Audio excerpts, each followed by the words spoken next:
stories. Marino Party List pushes for mandatory vaccination of seafarers. Ship owners raise concerns on hiring Filipino seafarers. PCG welcomes first female commodores. Austral delivers largest ferry built in the Philippines. And witness the virtual naming and launching ceremonies of an E-class vessel.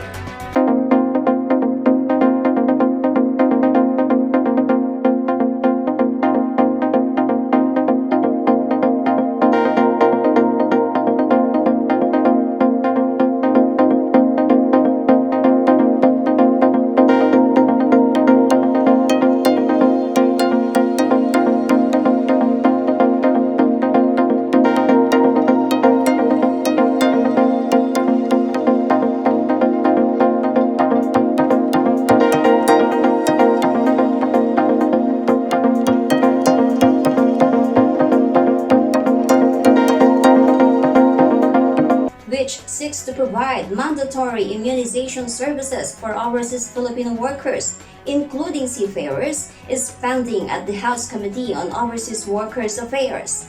The House Bill 6799 was filed by Marino Party List Representatives Sandro Gonzales and Macnelo Sotan. The mandatory immunization shall cover vaccine-preventable diseases such as cholera, diphtheria, hepatitis B, tetanus, yellow fever, tuberculosis, dengue fever, Ebola, chickenpox, measles, mumps, rubella or German measles, H. influenza type B, and such other types as may be determined by the Secretary of Health in a department circular.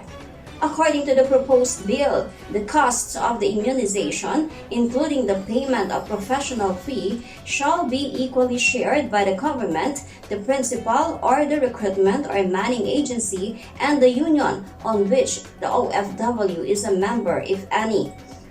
The bill also says the presentation of a valid IRB or immunization record book with appropriate records of immunization shall be a condition precedent to the deployment of the OFW. Under Section 3 of the Act, any person found guilty of any of the prohibited acts, including causing or allowing the deployment of an OFW who does not have proper vaccination, shall suffer the penalty of imprisonment of not less than 6 years and 1 day, but not more than 12 years, and a fine of not less than 500,000 pesos nor more than 1 million pesos. In every case, conviction shall cause and carry the automatic revocation of the license or registration of the recruitment or manning agency, medical clinic, or concerned medical practitioner. The International Maritime Employers Council, or IMEC, has raised a red flag on employing Filipino seafarers. IMEC operates from UK and Manila, Philippines, and represents 250 shipping companies with 11,200 vessels of 60 flags, over 300,000 seafarers of 68 nationalities. In a recent interview with Marino World, IMEC Chief Executive Officer Francesco Gargiolo says, "The POEA statistics is very indicative of what is really happening. POEA reported a 60% decrease on deployment of seafarers in 2020 compared to 2019. According to POEA database, there were 217,241 sea-based workers deployed in January to December 2020, a decrease of 301,278 compared with the deployment of 518,519 in January to December of 2019. Gargiolo believes the decline is not just because of the pandemic impact on cruise shipping, which is a major employer of the sea-based workers, but the additional cost shouldered by the ship owners when employing Filipino seafarers. And I think one of the things that's been brewing for a while is that the Philippines is starting to price itself out of the market. And I'm not talking about the wages, because the wages are in line with most other nationalities as far as particularly we talk about ratings, which has been the dominion of Filipino seafarers for a long time. But now, if you look at a Filipino AB's wages and an Indian AB's wage or a Ukrainian AB's wage, there isn't a whole lot of difference in between them. What makes a difference, what makes people less happy than they used to be with the Filipino manpower sources, is all the ancillary costs, all the things that come with having to employ a Filipino seafarer.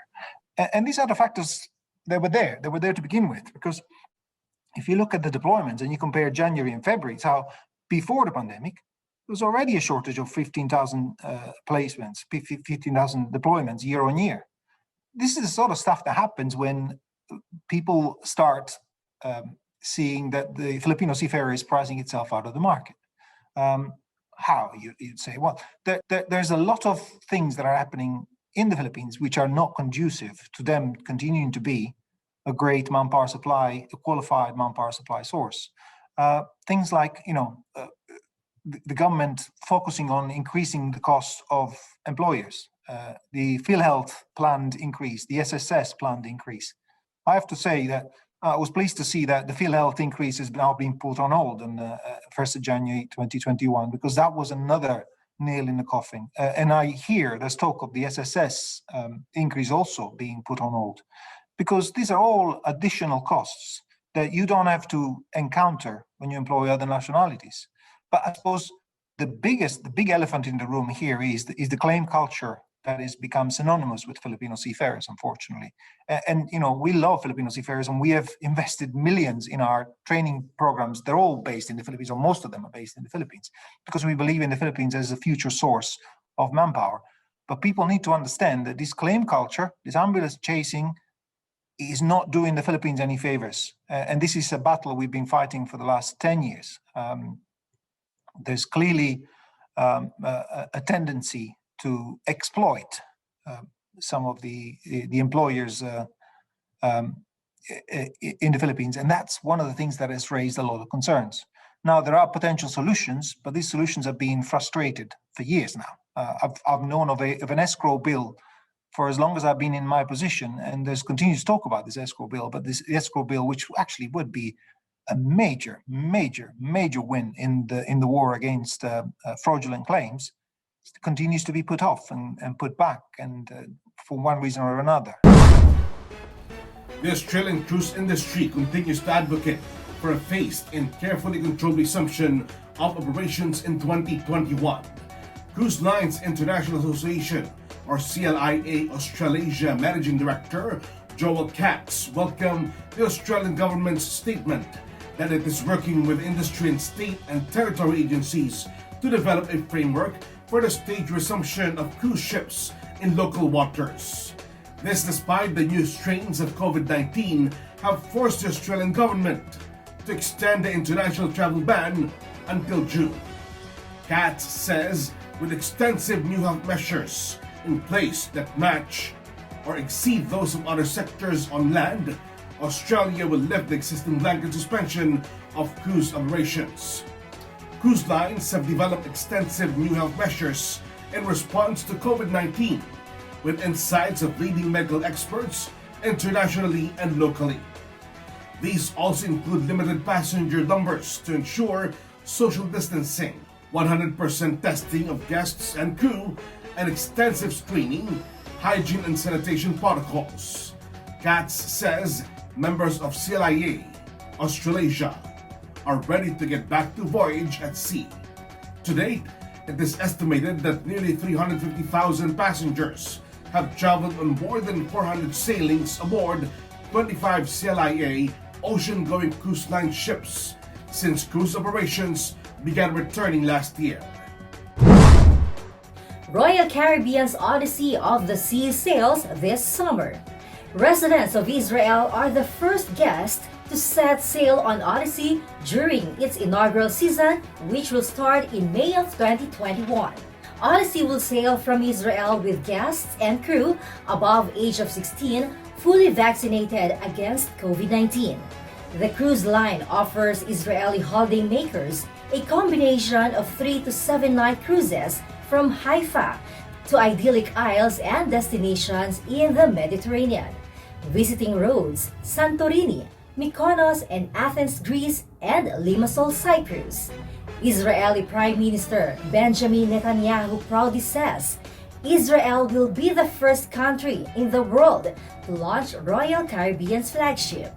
He says Royal Caribbean's decision to come to Israel is a significant expression of confidence in their country's policy, and it is an important economic, touristic moment for the state.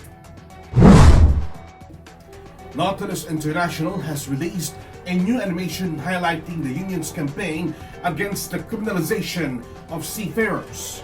The animation forms part of the union's Fair Treatment campaign, which calls for seafarers to be treated fairly in all aspects of their work, including when accidents occur. It highlights the fact that while accidents happen in every industry, no other industry treats its workers like criminals.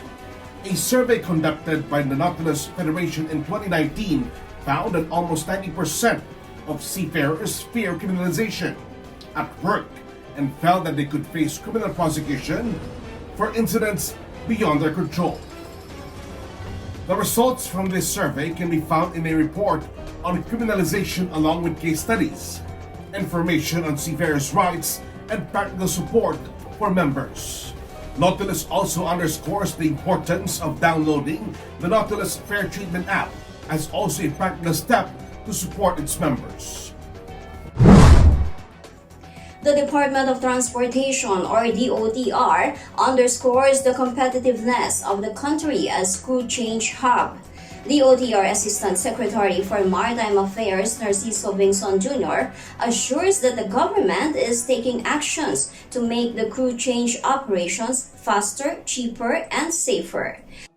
Presently, we are standardizing the cost of our crew change. We would like to make it faster, cheaper, and safer. That is our intention. And so far, our standardization of charges and fees will be published based on the port charges, CIQ charges, and other ancillaries. But we are competitive with other countries because services are rendered under our one-stop shop are free of labor. So rest assured that our crew change here in the Philippines is more cheaper compared to the other. Normally, usually it's around 250,000 to 300,000 depending on the vessel size. That is our so far estimate of our cost for the crew change.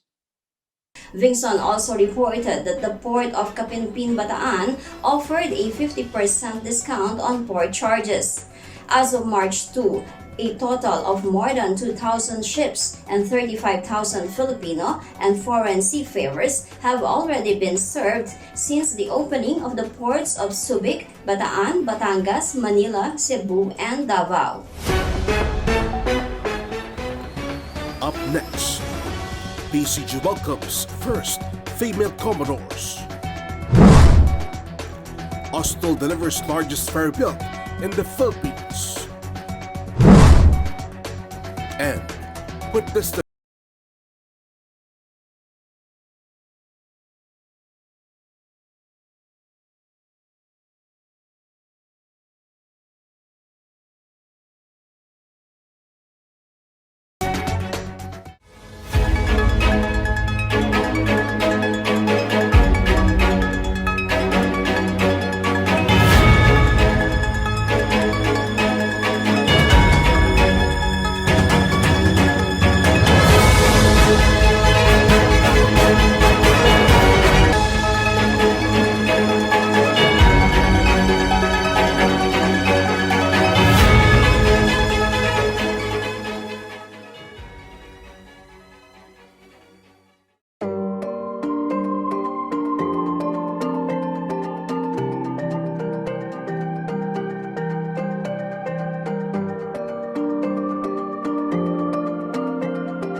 International Transport Workers Federation or ITF reports that another 4 Filipino seafarers have been abandoned by Gander Shipping, a ferry company in Fiji.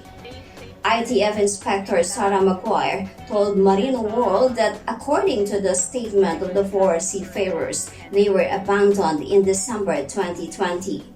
Last week, the ITF reported 3 Filipino seafarers were left stranded in Fiji when Gander allegedly terminated them after speaking to an ITF representative in Lautoka. Yeah, not good news. Mm-hmm. So I thought I should best give an update on our interview before, because since we spoke, I've received some information from the affiliates on the ground. There's another 4 seafarers who have been abandoned in Fiji by Gander Shipping. These seafarers are claiming that in December, they were sacked for refusing to hand their passports over to Gander Shipping. And since then, they've been stranded in Fiji with no salaries and no accommodation. And so that brings the total to 7 seafarers which have been abandoned by Gander. Maguire, who is in constant contact with the seafarers, says the Filipino workers are quite stressed and worried about their families. They are underpaid by as much as 70% of what the company promised them, and they've been on board much longer than their contracts. Maguire underlines the situation is definitely more than just a COVID-19 issue, and it cannot be used as an excuse because they've sacked the seafarers, haven't paid them, and left them stranded. The Philippine Coast Guard or PCG welcomes its first female commodores or one-star generals, Dr. Luz L. Escarilla and Dr. Fran F. Eden. President Rodrigo Duterte approved their promotion together with the 6 other Coast Guard officials on February 15th. Commodores Escarilla and Eden took their oath in the presence of Transportation Secretary Arthur Tudade on February 26. The first female commodores in PCG history are both active frontliners amid the COVID-19 pandemic. Commodore Escarilla heads the Task Force Quarantine Facility, while Commodore Eden is in charge of the Task Force RT-PCR. Their professional background as licensed doctors allowed them to efficiently perform their responsibilities in managing hundreds of PCG medical officers deployed in critical areas, such as airports, port terminals, and mobile testing sites to conduct swab sample collections. On top of their frontline taskings, Commodore Escarilla is also the commander of the Coast Guard Civil Relations Service, while Commodore Eden is the commander of the Coast Guard Medical Service. On a TV interview on March 1, first day of the celebration of the National Women's Month, Commodore Escarilla underscores their promotion proves that women are as equally efficient as men, even in the male-dominated organizations such as the PCG. The UK is the first flag state to join MASS People, Maritime Autonomous Surface Ships or MASS International Training Standards Working Group. The network will develop world-leading training standards for people operating autonomous vessels. The UK will work with the UN's International Maritime Organization to ensure that the development and rollout of autonomous vessels is safe and secured by design. Maritime Minister Robert Court says, autonomous vessels offer significant opportunities for the UK's economy and is best placed to set the global benchmark in the development and rollout of safe autonomous shipping.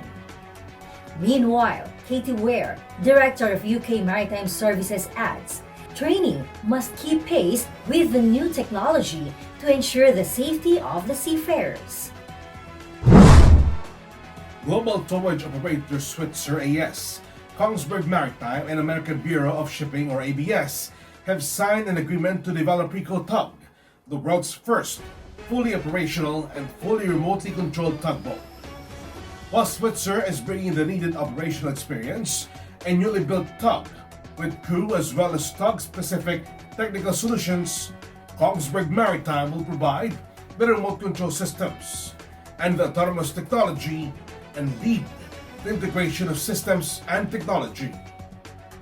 ABS will bring the guidance and expertise necessary to obtain regulatory approval.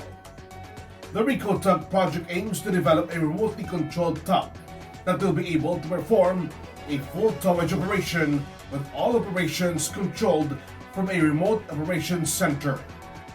The solution and the achieved safety level should lead to maritime authorities approving the technology, ultimately permitting Switzer to conduct commercial remote tug operations in the port of Copenhagen.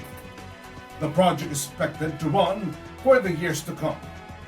According to Ingrid Appelschorten Steldervaart, global COO of Switzer, while we are still several years away from seeing remotely operated tugs, there's no doubt that advanced autonomy is progressing fast across the maritime industry. Mitsui OSK Lines Limited or MOL President and CEO Junichiro Ikeda and Ship Data Center Company Limited or Ship DC President Yasuhiro Ikeda have agreed to share the data of about 180 MOL's ship in operation targeted for MOL's focus project through iOS Open Platform, the ship IoT data sharing platform promoted by Ship DC. MOL had so far stored operation data collected from several vessels to iOS Op and has agreed to expand the sharing to about 180 ships in operation. This data sharing will significantly increase the amount of ship operation data transferred in iOS Op and will enable the stakeholders to utilize the data shared in iOS Op to enhance their corporate value through the pursuit of ship safety and economic efficiency, environmental initiatives, and the creation of innovations in the maritime industry to strengthen international competitiveness.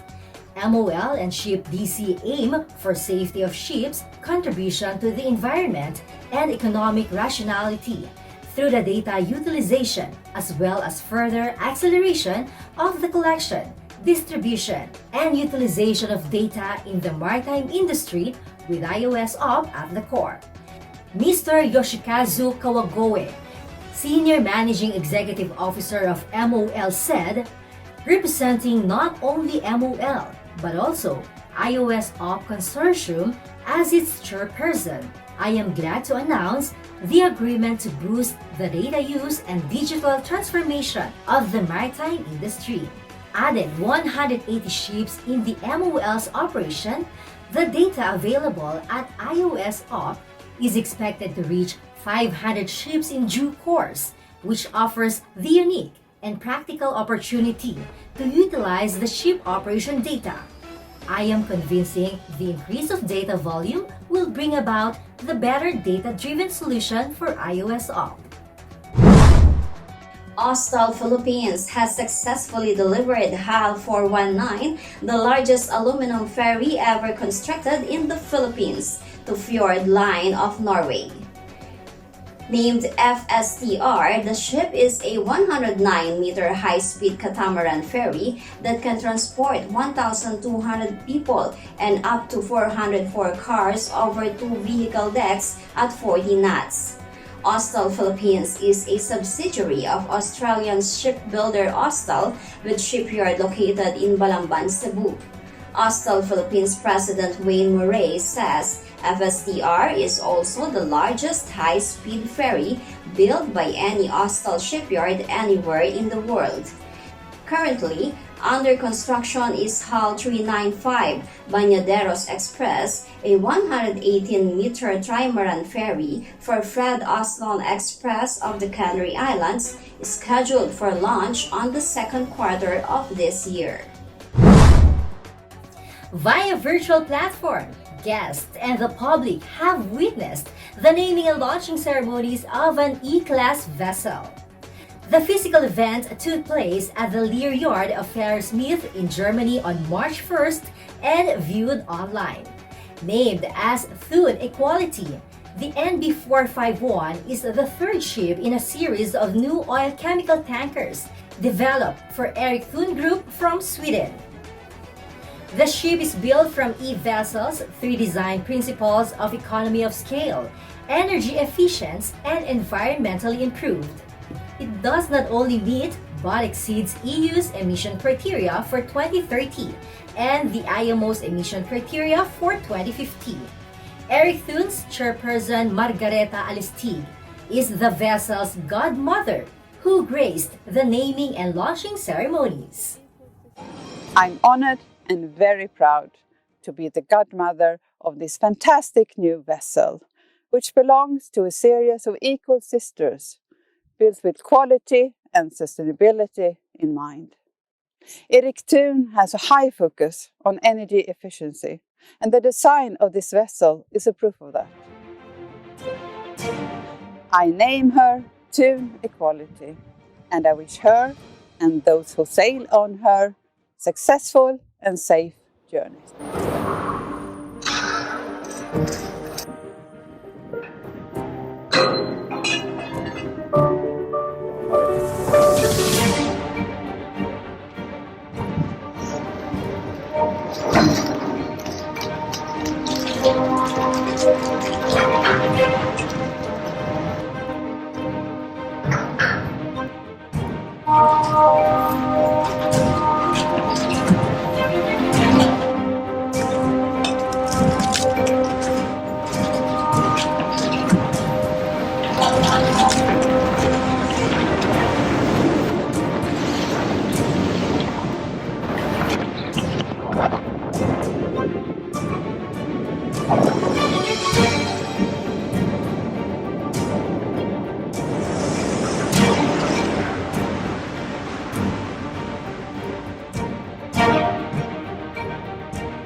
Tonight, in celebration of the International Women's Day and National Women's Month, Ms. Merly Jimenez San Pedro, President of the Women in Maritime Philippines and Women in Asia, joins us on Maritime Viewpoints. Stay tuned on Marino World Online. I am Lynn Bacani. And those are the maritime news and views here and abroad. I am Jel Miranda. Happy Women's Month, Jel and Lynn. Cheers to all the women in maritime and in the whole world. See you again next Saturday, 6 p.m. I'm Olin Miranda, and this is Marino World Weekend.